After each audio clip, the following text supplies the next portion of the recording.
Hey there, friends and enemies, JoPa here again, and today I need to talk about Ultron's battle protocol in Marvel Rivals. Specifically, whether I think this game mode will become permanent in the future or not. And I think it definitely has a chance to. I've enjoyed my time with it so far. However, it definitely needs some tweaks and changes in order to be successful long term. And I fully admit this game mode will not appeal to everybody. However, it does give more casual players and players who might be struggling with the game a little bit a different way to utilize their favorite heroes in Marvel Rivals, and I think that ultimately is a good thing that could be successful in keeping players around, especially during downtimes, during periods where we don't have any new content to look forward to right away. And so because of that, I want this game mode to be the best, but there's a couple things holding it back in my opinion. First off, the gameplay is pretty interesting. You pick 6 characters, you face a real person,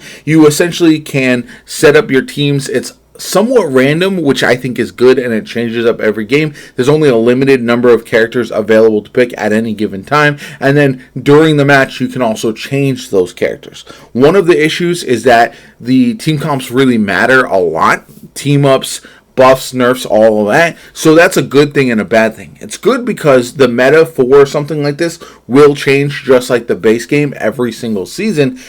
A little bit bad though, because there's certain characters that perform significantly better with the AI making the decisions than other characters. More high skill characters might not perform as well, and so because of that, it does lead to certain characters not really feeling super fun in this game mode. And so that's really a bit frustrating as you're trying to pick your different teams.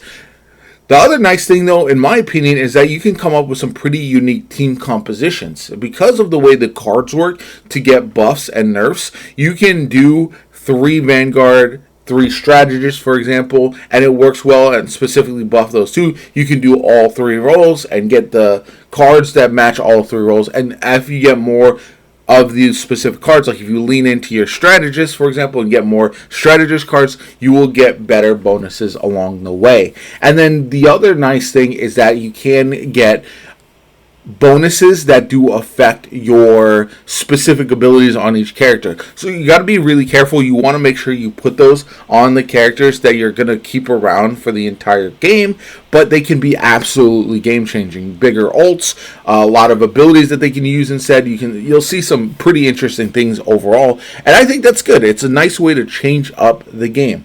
One of the major downsides that I think the game has right now is the fact that it's so long. You play a bunch of other players and you're just rotating through, which is good. I think this is what it should be for a more competitive mode.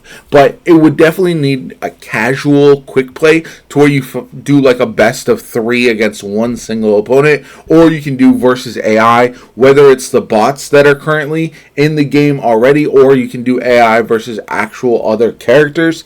And that way you could practice this mode quite a bit, because right now it is a little daunting to jump in and know that you're going to spend 30 minutes potentially playing this full game. There is a leaderboard which would translate well to a ranked system as well, so they already have that in place. And overall, I think this has been a good test, and this is the type of game mode that I want them to do more of. I want more outside the box experimental modes. Some modes are just going to be for fun, like the soccer one where you just play a couple rounds and that's about it, and maybe they're not worth the energy of the development team. However, a mode like this, which can be reutilized in the future, I think is ultimately a good thing and could be a way for them to have more players engaged for longer terms. One of the problems with PvP games at times is if the base game modes get stale, there's nothing to lean on after that kind of feels a little bit boring to you. So having something where you can try different things and experiment and really test out different characters. Maybe there's characters who are your favorite but just aren't good in the base game right now, so you want to be able to utilize them somehow. That's where the battle protocol would come in handy. And I think at the end of the day, having multiple experiences for Marvel Rivals is a good thing. Too many, like I said, too many games, the various game modes feel exactly the same, and so you're not getting a different experience to really mix it up. One of the things that people complain about with Fortnite is how wide it's become. There's so much to do in that game, but at the same time, there's a reason it's got so many players still, is because there's someone doing everything and anything that you could think of in Fortnite. And I don't want Marvel Rivals to become that. I don't think that'll ever be the case. I don't know if we should ever get PvE, for example, or anything of that nature. We saw how that went with them attempting to do it in Overwatch.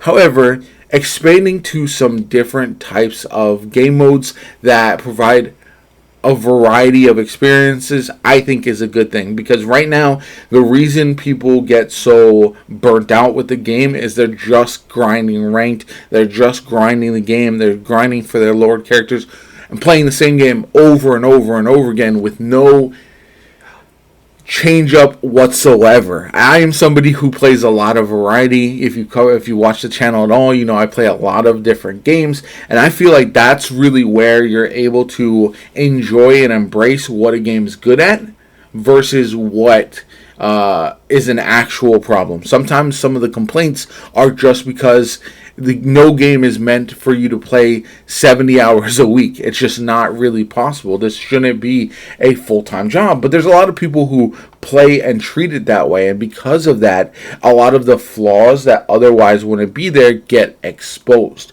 Again, this is mitigated by having alternate modes. It's funny because as a longtime Destiny player, one of the things that's kept Destiny alive over the course of the years when PvE fell stale is the PvP and vice versa. There's almost always something else to experience if you just specifically focus on one game mode. So having other options is how it can succeed where other games in that same genre have failed. I believe Marvel Rivals is going to follow a similar track, and I hope they continue to introduce us to new outside the box experiences. Throw in a MOBA, right? A Marvel Rival instead of a pure PvE game. Throw in a MOBA. That would be hilarious. I'm just kind of reaching here, but I do feel like the Battle Protocol is a good step in the right direction for encouraging players to try a different mode. You can test team comps. You can find the team that works the best. Maybe there's going to be a meta that forms, and everyone's going to complain about that like they do in the base game. We'll have to see. But overall, this is a positive. Whether you like the game mode or not, I still think it is a win at the end of the day.